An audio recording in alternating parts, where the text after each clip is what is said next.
আসসালামু আলাইকুম। আজকে একটি ছোট্ট ইনফরমেশন নিয়ে আপনাদের সামনে উপস্থিত হয়েছি। সেটি হলো, আপনি কি জানেন পৃথিবীর দ্বিতীয় বৃহত্তম বিশ্ববিদ্যালয় কোনটি? আর আমি আপনাকে সে বিশ্ববিদ্যালয়টির নাম বললে আপনি অবাক হবেন।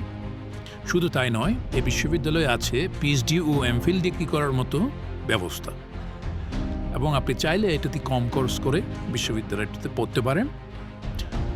তার আগে 5 সেকেন্ড ভেবে দেখুন তো এই বিশ্ববিদ্যালয়টির নাম কি হতে পারে। আমি ক্লু হিসেবে একটি সংকেত দিতে পারি, সেটি হলো বিশ্ববিদ্যালয়টি 1992 সালে প্রতিষ্ঠিত হয়েছিল। কি পারলেন না? আর দেরি না করি, সে বিশ্ববিদ্যালয়টির নাম হলো জাতীয় বিশ্ববিদ্যালয়। শুনতে অবাক লাগলেও আসলেই সত্য, সেটি জাতীয় বিশ্ববিদ্যালয়।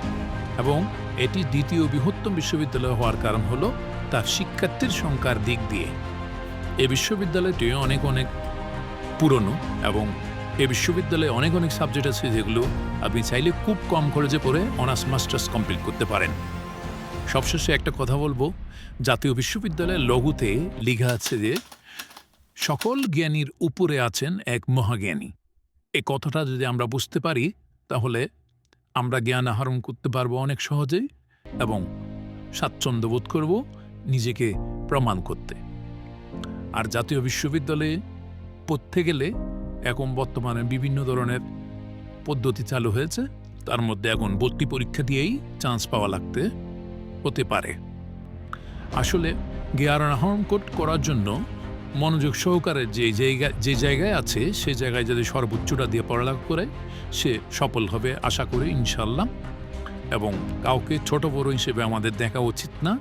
সব ভার্সিটির পড়ালেখায় আমরা বলবো সমান চোখে দেখব, এবং এই যদি আমরা দেখতে পারি, তাহলে আমাদের দেশটা অনেক সুন্দর, সুস্থ একটি সোনার বাংলাদেশ হবে। সবাই দোয়া করবেন। আসসালামু আলাইকুম। ইউটিউব চ্যানেলটা সাবস্ক্রাইব করে রাখবেন। সবাইকে ধন্যবাদ। সবাই সাবস্ক্রাইব করবেন।